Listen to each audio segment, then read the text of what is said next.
જૂનાગઢ. જય શ્રી કૃષ્ણ મિત્રો. આજે આપણે જૂનાગઢની ટોપ 8 જગ્યા એક્સપ્લોર કરીશું, જેમ કે ભવનાથ, ઉપરકોટ અને ગિરનાર પર્વત વગેરે. વિડીયોમાં પૂરી જાણકારી લેવા માટે વિડીયો પૂરો જોતા રહેજો. ચાલો હવે આપણે વિડીયો શરૂ કરીએ. ભવનાથ મહાદેવનું મંદિર મૂંગીગુડ તથા અનેક પૌરાણિક અને પ્રસિદ્ધ મંદિરોમાં આવેલું છે.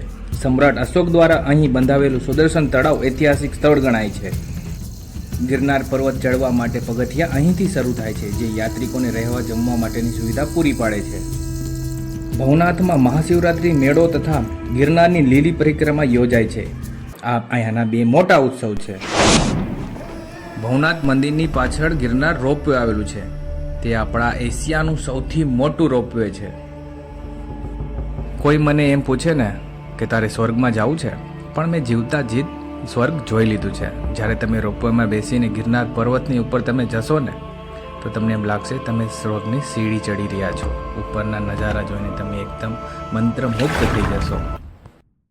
બ્રહ્માએ તથા ઇન્દ્રએ આ તીર્થમાં ઘણા યજ્ઞો કર્યા હતા. યજ્ઞ કર્યા બાદ બ્રહ્મા અને ઇન્દ્રને અને વગેરે દેવી દેવતાઓ ત્યાં ઉપસ્થિત હતા. બધા દેવી દેવતા આ જગ્યાને તીર્થ સ્થાન સ્થાપિત કરવા માટે ઈચ્છિત હતા. બ્રહ્માજીએ પોતાના કમંડલમાંથી ગંગાજીને પ્રકટ કરી. ગંગાની સાથે યમુના, સરસ્વતી નદી પણ અહીંયા આવે છે. આ નદીમાં મનુષ્યને અસ્થિ પધરાવવાથી તેને મોક્ષ પ્રાપ્તિ થાય છે. વેલિંગ્ટન ડેમ દામોદર કુંડથી 4 કિલોમીટરના અંતરે આ સુંદર મજાનો ડેમ આવેલો છે. ઉપરકોટ કિલ્લો ભારતનો સૌથી શક્તિશાળી કિલ્લો હોય ને મિત્રો, તો જૂનાગઢની અંદર આવેલો આ ઉપરકોટ કિલ્લો છે. શું તમે જૂનાગઢ એક દિવસ માટે આવો છો? તો તમારે આ જગ્યાએ એકવાર તો આવવું જ પડે. ભારતનો આ સૌપ્રથમ ડિજિટલ કિલ્લો બની ગયો છે, અને ડિજિટલ કિલ્લો કેમ બન્યો છે એ આગળ તમને વિડીયોમાં હું જણાવીશ. આપણી ચેનલમાં તમે નવા છો તો આપણી ચેનલને સબસ્ક્રાઇબ કરજો અને આ વિડીયોને લાઈક કરજો. આ કિલ્લામાં ટુરિસ્ટ માટે પાણીની સુવિધા પણ ઉપલબ્ધ છે, તેમજ અહીંયા બાથરૂમ સુવિધા પણ ઉપલબ્ધ છે. જો તમને સાયકલ ચલાવવાનો શોખ હોય તો તમે અહીંયા સાયકલ પણ ચલાવી શકો છો. તમારી સાથે બુઝુર્ગ છે તો અહીંયા ઇલેક્ટ્રિક કાર પણ અવેલેબલ છે. આ કિલ્લાની શાન હોય ને મિત્રો, તો અહીંયા 2 તોપો આવેલી છે, માણેક તોપ અને નીલમ તોપ.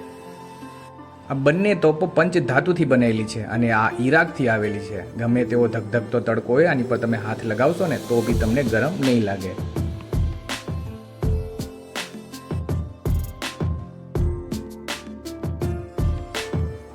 રાણક દેવી મહેલ.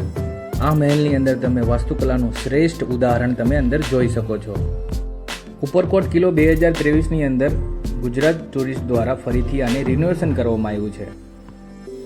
આ મહેલની અંદર ભારતના પ્રાચીન અવશેષો અને મૂર્તિ તમે અંદર જોઈ શકો છો.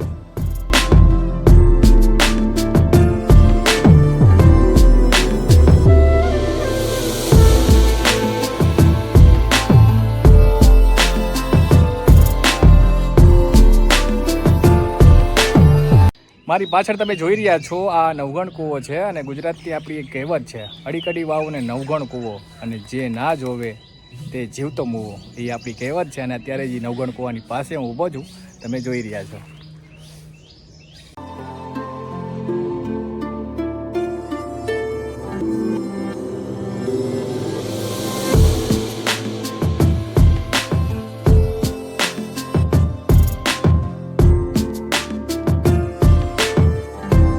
મિત્રો, ઉપરકોટમાં જ્યારે તમે એન્ટ્રી કરશો ને તમારી ટિકિટ લેવાની રહેશે. ટિકિટની પ્રાઇસ 100 રૂપિયા છે. અત્યારે પણ 10 મહિના પહેલાં વિડીયો બનાવ્યો હતો ત્યારે પણ 100 રૂપિયા હતી, પણ અત્યારે એક નવી સુવિધા ટુરિસ્ટ માટે ઉપલબ્ધ થઈ ગઈ છે. ટિકિટની સાથે તમને આવી રીતના સ્માર્ટ બેન્ડ આપવામાં આવશે.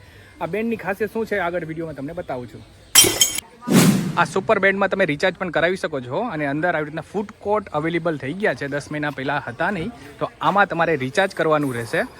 આ કાઉન્ટર દ્વારા તમે અહીંથી રિચાર્જ કરી શકો છો. અહીંયા અલગ અલગ શોપ છે. અહીંથી તમારે ખાવા પીવાની વસ્તુ તમને આરામથી અહીંથી મળી જશે. અને પ્લસ તમારે આમાં રિચાર્જ ના કરાવવું હોય તો તમે પૈસા દઈને પણ અહીંથી વસ્તુ લઈ શકો છો.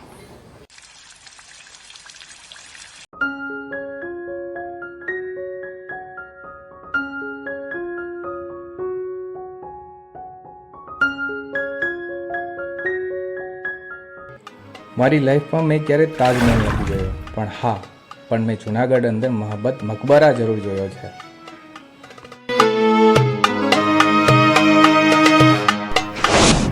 જુનાગઢ હોય અને આપણે એનું લોકલ ફૂડ ટ્રાય ના કરીએ, બને જ નહીં. ચાલો આપણે હવે ફરાળી પેટીસ ટ્રાય કરીશું. એની સાથે એકદમ મસ્ત મજાની લચ્છી પણ ટ્રાય કરવાના છીએ.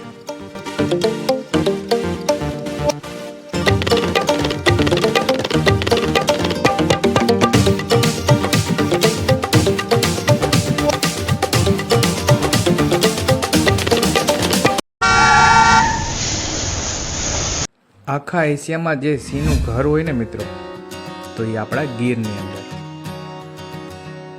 સક્કરબાગ પ્રાણી સંગ્રહાલય જુનાગઢ રેલવે સ્ટેશનથી 4 કિલોમીટરના અંતરે આવેલું છે.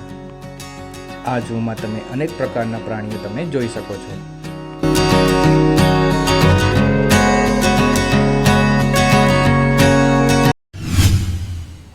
આ વિડીયોમાં તમને મહત્વની માહિતી મળી ગઈ હોય ને મિત્રો, તો ફ્રીમાં આપણી ચેનલને સબસ્ક્રાઇબ કરજો, વિડીયો લાઇક કરજો અને આ વિડીયો તમે ક્યાંથી જોવો છો અને કોમેન્ટ કરીને જરૂર બતાવજો.